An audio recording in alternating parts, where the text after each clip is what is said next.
سلام علیکم و رحمت الله و برکاته. برادران عزیز، بسیاری ها تکلیف میکنن که آیا ما شما تکلیف کنیم با خانه ما میایین برای حجامه گیری از سبب اونی که حجتامون خوب نیست، ولی ان شاء الله که میتونید که زنگ بزنید خدمات اداره کرم 159 میتونید که زنگ بزنید حد 3 نفر زیاد باشه ان شاء الله میتونیم با خانه های شما بریم شما را حجامه در خانهتون بگیریم. در امان الله باشین، از دعای صالحتون ما رو فراموش مکنین. این ماه شریف رمضان ماه عبادت است. در این ماه قرآن نازل شده است. با اون خاطر ما به چه خاطر توفا میکنیم بسیار حالات قرآن؟ به خاطر که پیغمبر خدا صلی الله علیه و سلم فرموده است که اقرأوا القرآن، شما قرآن را بخوانید، فانه یأتی یوم القیامه، بدونید که قرآن میآید برای شما یعنی شفاعتگر، یعنی برای شما شهادتی میده که شما در دنیا رو تلاوت کرده بودید.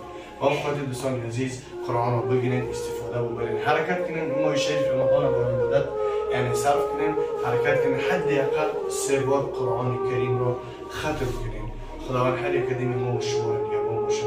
خداوند همه عملهایی که ما به خاطر الله که میگیریم اون عملهای ما را اجابت دعا میگردونه. اون عملها همه ما و شما یعنی مقبول باشه. دعا کنیم که خدایا اللهم ارزقنا علما نافعا و رزقا طیبا و عملا صالحا متقبلا. پروردگار برای ما رزق حلال و عملهایی که نزد پروردگار قبول میشن و علم مفید برای ما نصیب گردان. این عملها را خداوند برای هر یک ما و شما نصیب گردانه.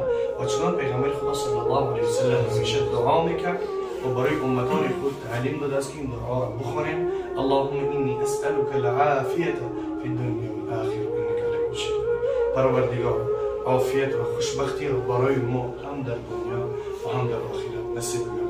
پروردگار تو قادر هستی برای هر یک. الله عليكم وشمر يا ابو مشرف في امان الله. السلام عليكم ورحمه الله.